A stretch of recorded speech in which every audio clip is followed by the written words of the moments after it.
Dans une phrase, il y a plusieurs groupes de mots. Dans les groupes de mots, il y a les groupes du verbe. Le verbe va être le noyau, ça veut dire le mot principal dans les groupes du verbe. Aujourd'hui, dans cette vidéo, je vais vous expliquer quelles sont les fonctions dans les groupes du verbe, spécifiquement la fonction du complément direct et la fonction du complément indirect. Je m'appelle Mayeline, bienvenue à ma chaîne Français avec Mayeline ici dans Mayeline Academia. Je vous invite à vous abonner et activer la cloche parce que chaque semaine, j'explique une nouvelle notion en français. Le complément direct est placé dans une phrase de base après le verbe. Alors, il est placé après le verbe, jamais avec une préposition, jamais il est introduit par une préposition et il est impossible de le déplacer dans la phrase. Le complément direct est placé après le verbe, il est impossible de le déplacer dans la phrase de base et il se trouve toujours après le verbe dans la phrase de base. Je vais vous inviter à observer les phrases qui sont écrites ici au tableau. La première phrase, nous cherchons une boutique. Nous cherchons une boutique. Alors, cherchons, c'est le verbe chercher conjugué. Nous cherchons quoi? Une boutique. Une boutique, c'est le complément direct. C'est l'expansion du verbe principal, que c'est le verbe chercher. Regardons la deuxième phrase. Mathieu achète des souvenirs. Mathieu achète des souvenirs. Achète, c'est le verbe acheter conjugué à la troisième personne du singulier. C'est qui mon sujet? Mathieu. Alors, Mathieu, qu'est-ce qu'il fait? Il achète. Il achète quoi? Il achète des souvenirs. Alors, des souvenirs, c'est le complément direct du verbe acheter. La troisième phrase. Il aime voyager en groupe. Il aime voyager en groupe. Ici, le verbe, c'est le verbe aimer et la question, qu'est-ce qu'il aime? Qu'est-ce qu'il aime? Voyager en groupe. Voyager en groupe. Qu'est-ce qu'il aime? Voyager en groupe. Voyager en groupe, c'est le complément direct du verbe. Si vous observez bien ici, voyager en groupe, le complément direct dans cette phrase, il est composé, il est construit avec un verbe à l'infinitif, un verbe à l'infinitif que c'est le verbe voyager en groupe. Mais le verbe principal, c'est le verbe aimer. Il aime quoi? Voyager en groupe.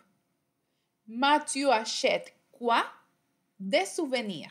Nous cherchons quoi? Une boutique. Alors, posez-vous la question, quoi? Qu'est-ce qu'il cherche? Qu'est-ce qu'il aime? Qu'est-ce qu'il veut acheter? Qu'est-ce que nous cherchons? Qu'est-ce que toi tu aimes? Alors, le mot ou le groupe de mots qui se trouve après le verbe principal, après le verbe noyau, dans le groupe du verbe de la phrase, c'est le complément direct. Je vais vous demander d'observer ici les phrases qui sont en bas parce que le complément direct, il peut être remplacé par les pronoms suivants. Quand il est avant le verbe, alors on va le placer avant le verbe, c'est parce qu'on va le remplacer par le pronom le, la et l'apostrophe ou un. Exemple, Mathieu achète des souvenirs. Mathieu en achète.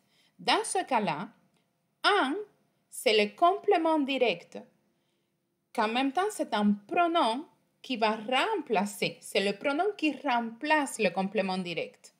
Qu'est-ce que Mathieu en achète? Des souvenirs. Mathieu achète des souvenirs. Des souvenirs, c'est le complément direct.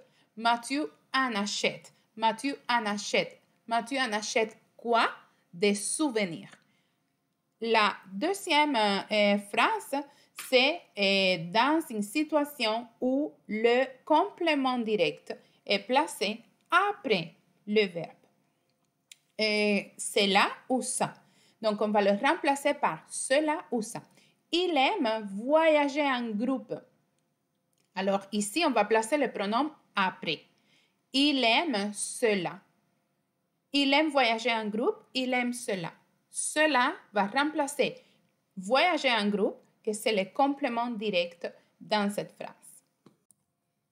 Et maintenant, nous allons voir le complément indirect. Le complément indirect, il se place toujours après le verbe dans la phrase de base. Il va se placer après le verbe. Il ne peut pas se déplacer dans la phrase. Il est toujours à la même place, donc il ne peut pas se déplacer dans la phrase. Et il va se joindre au verbe avec une préposition. La préposition à, la préposition de. Très bien. Nous allons observer ça dans les phrases ici au tableau. Je vous invite à regarder les phrases ici au tableau. La première phrase, elle dit « Laurence sort de la boutique ». Laurence sort de la boutique. Alors, Laurence sort, c'est le verbe sortir. De la boutique, c'est le complément indirect dans cette phrase. Pourquoi il est placé après le verbe? Je ne peux pas dire de la boutique sort Laurence parce que là, ça ne marche pas dans cette phrase.